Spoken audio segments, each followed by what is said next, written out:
देलकर की विचारधारा के साथ साथ प्रदेश के लिए जो बलिदान दिया है वो सोच के ये 2-3 दिन बचे हैं, काम करना है। आज हमारे बीच महाराष्ट्र राज्य के शिवसेना पार्टी के हमारा नेता एवं युवा नेता माननीय श्री आदित्य ठाकरे साहब के नाम पर श्री अनिल देसाई साहब,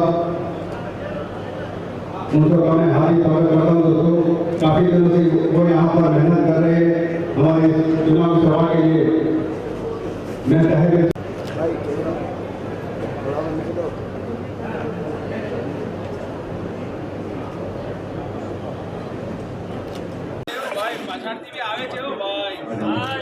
अभी मैं दीपक प्रधान से रिक्वेस्ट करूंगा, वो आदित्य ठाकरे आए हैं, नई रोशनी लाई है।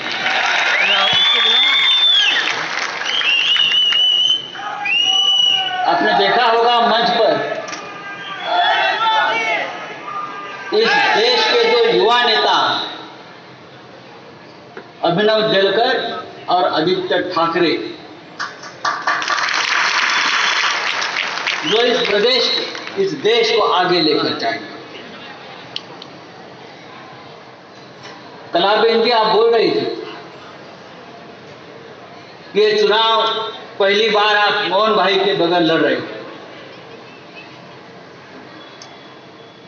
मैं मानता हूं ऐसा नहीं है, हजारों मोहन देलकर सामने बैठे।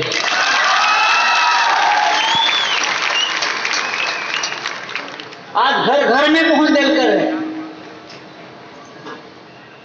हर एक के मन में मोहन देलकर है। सिर्फ दादरा नगर हवेली में नहीं, इस प्रदेश के बाहर भी लोग मोहन देलकर के बारे में सोचते हैं।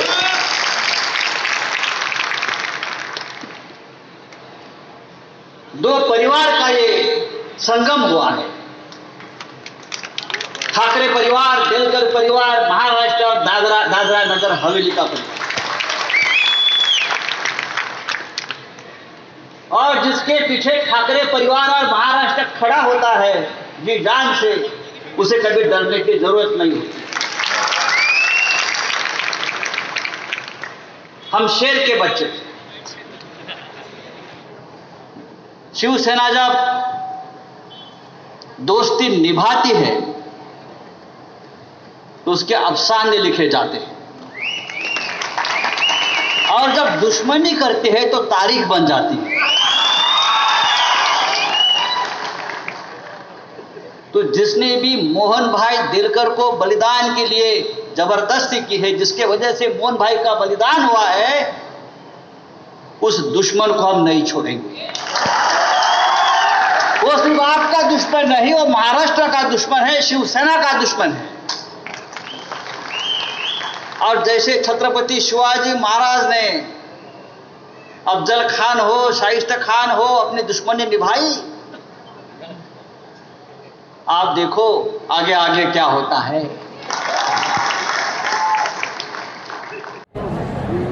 शिवसेना जब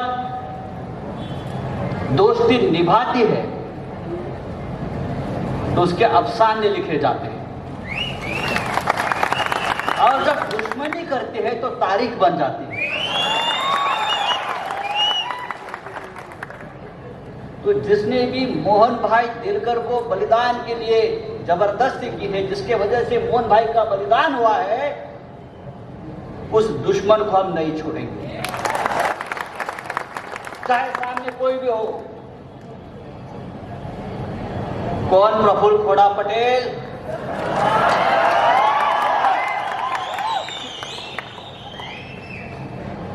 उनके घोड़े को हम लगाम लगाएंगे।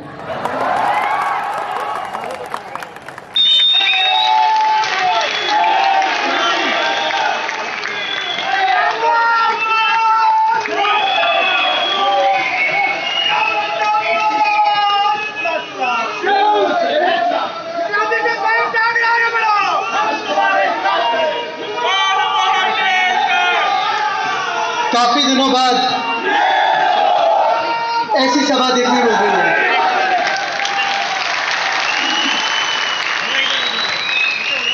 ये जो जोश, उत्साह जीत तो पक्की है और ये दिख रहा है मुझे। अभी हमारे member of parliament Sanjay Raut साहब कह रहे थे कि शैतान को हराना है। दशहरा तो होके गया, लेकिन विजयदशमी ये 2 नवंबर को है। 30 नवंबर को वोटिंग है, विजय हमारा ही होने वाला है। जब यहां मैं आ रहा था तो पूछ रहा था, अभिनव जी से पूछ रहा था, संजय जी से पूछ रहा था, अनिल देसाई जी से पूछ रहा था कि भाषण तो करना है, लोगों से बातचीत करनी है, तो कौन सी भाषा में बोली जाए? मराठी में बोलूं, हिंदी में बोलूं, गुजराती में बोलूं? लेकिन उन्होंने सबने कहा कि हम भाषण करने तो नहीं, और मैं भी यही सोचता हूं, यही मानता हूं कि कौन सी भाषा यह महत्वपूर्ण नहीं है, दिल की भाषा मैं यहां बोलने आया हूं। हम सोचते हैं तो मन से नहीं, दिल से सोचते हैं, और दिल की बात करने आया हूं। सचमुच जो भी यहां मैं माहौल देख रहा हूं, यहां एक भावना देख रहा हूं, जो लोगों की आंखों में एक अलग भावना देख रहा हूं। कभी कभी ऐसे होता है कि ऐसी घटना जब घटती है तब गुस्सा होता है, क्रोध होता है, दुख होता है, भावना शायद बदलाव की हो सकती है, लेकिन यहां मैं यही भावना देख रहा हूं कि हर एक को यहां न्याय चाहिए, बराबर ना? सामने बैठे ये हमारा परिवार है, और इसलिए जब यहां मैं आया हूं, चुनाव के लिए आया हूं, प्रचार के लिए आया हूं, चुनाव तो जीत के ही जाऊंगा, ये तो वचन दे के ही जा रहा हूं। मैं आश्वासित होकर जाऊंगा कि जीत के ही जा रहे हो। लेकिन ये प्रचार सभा, ये जो चुनाव है, जैसे कई अन्य सारे चुनाव होते हैं, कई पार्टियों के लिए ऐसा होता है कि अभी बहुमत बना के रखना है, यानी इसलिए हम चुनाव लड़ रहे हैं। कहीं के लिए एक ईगो की बात होती है कि देखो हम सब चुनाव जीत सकते हैं, लोग क्या है, हम तो सब हम ही भगवान बन चुके हैं। के लिए इस यूनियन टेरिटरी के लिए ये सारे जो नागरिक मेरे सामने बैठे हैं, जनता के लिए जो अपना परिवार समझते थे, कुछ ना कुछ करते आए हैं, और यही लड़ाई अभी आगे लेके जानी है। तानाशाही को मोड़ना है और आगे लेके जाना है। लोकशाही क्या है, लोकशाही क्या है, ये जनता को दिखाना है। यही ताकत मैं सोचता हूं कि जब शिवसेना की ताकत, डेलकर परिवार की ताकत, अभी मैं तो ये अलग अलग समझता ही नहीं, ये तो साथ में आए हैं। जब दिल्ली में आवाज बुलंद होगी तब सोचिए क्या हो सकता है। चमत्कार जो बन सकता है वो यहीं से शुरुआत होगी। और दिल्ली में आवाज बुलंद करने के लिए तो हमारे मैनेजर और कोच तो यहाँ बैठे हुए हैं। हमारे मैनेजर साहब अनिल देसाई जी है और कोच संजय राउत जी है, बैट्समैन के लिए तो तैयार है ही। ये तलवार सिर्फ एक ही है। आज के महीने में तलवार जो होती है वो अपनी वोट होती है, बैलेट बॉक्स होते हैं, और इसलिए मेरे बाजू में मेरी तलवार खड़ी है। ये जो बैट्समैन है यहाँ, सभी को पता है चुनाव कब है? नहीं, सुनाई नहीं दिया। 30 तारीख को, 30 अक्टूबर को चुनाव है। चिन्ह क्या है? बैट्समैन, और ये बैट्समैन अपना 6 मारने वाला है।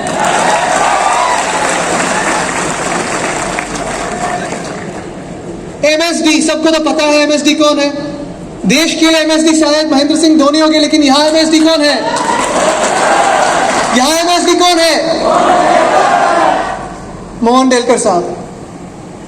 और उनकी स्मृति में, उनकी यादों में, उन्होंने जो अभी तक श्रम किए हैं, कठिनाई से लड़े हैं, आपके लिए लड़े हैं, यहां जो भी किया है। मैं सोच रहा था, मैं जब भी पूछ रहा था अभिनव जी से कि यहां डेलकर साहब ने 7 बार जो जीता है, पिछले 7 टर्म में जो काम किया है, इसलिए सारे इंडस्ट्रीज यहां आते हैं और यहां बसते हैं। लेकिन इसी को आगे बढ़ाना है, यहाँ इंडस्ट्रीज लाने हैं, रोजगार लाने हैं। जो यहाँ सारे युवा हैं, यहाँ सारी महिला हैं, उनको भी, उनके हाथों के भी रोजगार देना है। यहाँ जो इंडस्ट्रीज है, सारे जो इंडस्ट्रियलिस्ट है वो हमारे मुंबई में बसे हुए हैं। और ये नाता, ये रिश्ता जो है कि घर उनका वहाँ है, इंडस्ट्री यहाँ है। इंडस्ट्रियलिस्ट और इंडस्ट्री को साथ लाए, सिलवासा और महाराष्ट्र को साथ लाए और ये लड़ाई जीते। यहाँ से आगे निकलते वक्त मैं एक ही कहूँगा कि जब मुझे आज आना था, तब गए 10 दिनों में, 12 दिनों में, 15 दिनों में, और जब जब डेलकर परिवार मुंबई आया है, मुख्यमंत्री उद्धव साहब ठाकरे से मिला है, तो लड़ाई तो है ही, न्याय तो जीतना है ही, लेकिन ये चुनाव जब जीतेंगे तो उन्होंने आश्वासित किया है, यहां खुद स्वयं उद्धव साहब ठाकरे आने वाले हैं और आपसे मिलने वाले हैं। कोविड के बाद हो, ये जो विकास की बातें हैं आगे लेके जानी है, और विकास जो होता है, विकास झूठ पे नहीं चल सकता। कल ही हमारे महाराष्ट्र से कोई अन्य लोग आके गए हैं, आम्ही मराठीत बोलतो गाजर वाटप झालं का, यानी झूठ के आश्वासन देके गए हैं। और जब वो हमारे राज्य में भी थे, मुख्यमंत्री थे, तब हर एक चुनाव में ऐसे ही आश्वासन देके चलते थे। कहीं छोटे गांव में जाओ तो कहते थे हम यहाँ 1000 करोड़ देते हैं, वहां जाओ तो 6000 करोड़ देते हैं, कभी 1 रुपए किसी गांव को गया नहीं, ना किसी शहर को गया। लेकिन आज मैं उनकी टीका करने आया नहीं हूं, किसी पे क्रोध व्यक्त करने आया नहीं हूं, किसी का दुख व्यक्त करने नहीं आया हूं। ये तो लड़ाई न्याय की, पता है कि जीत तो तय है, अपनी जीत है, लेकिन मैं आपसे एक ही विनती करूंगा कि 30 अक्टूबर की तैयारी आज से शुरू होनी चाहिए। हर एक को पता होना चाहिए कि ये लड़ाई सिर्फ चुनाव नहीं है, सर्वसाधारण चुनाव नहीं है, उपचुनाव तो है ही, लेकिन क्यों उपचुनाव होने लगा, ये तानाशाही कैसे है और कैसे मोड़नी है हमें ये तानाशाही, वो भी अपने मनों में सोचना चाहिए। अगर किसी सांसद को ये तानाशाही ज्यादा लगती है तो मेरे जो यहाँ नागरिक भाई बहन है उनको कितनी हो सकती है। और आज हिम्मत दिखा के, ताकत दिखा के जो कलाबेन जी अपने साथ खड़ी रह रही है, अपने चुनाव के लिए खड़ी रह रही है, आप उनके साथ खड़े रहोगे कि नहीं? आप उनके साथ हो कि नहीं? आपकी ताकत उनके साथ होगी कि नहीं? तारीख कौन सी, चिन्ह क्या, जो बटन नंबर 4। ये तो तैयारी तो पूरी हुई है। आप सब जनता साथ में आएगी तो विश्वास के साथ खड़ी रहेगी, विश्वासघात के साथ खड़ी नहीं रहेगी, सच के साथ खड़ी रहेगी, झूठ के साथ खड़ी नहीं रहेगी। और अगर एक नाम के साथ खड़ी रहेगी, एक परिवार के साथ खड़ी रहेगी, शिवसेना परिवार हो, डेलकर परिवार हो, तो मैं वापस एक बार कहूंगा कि कौन है मोहन डेलकर?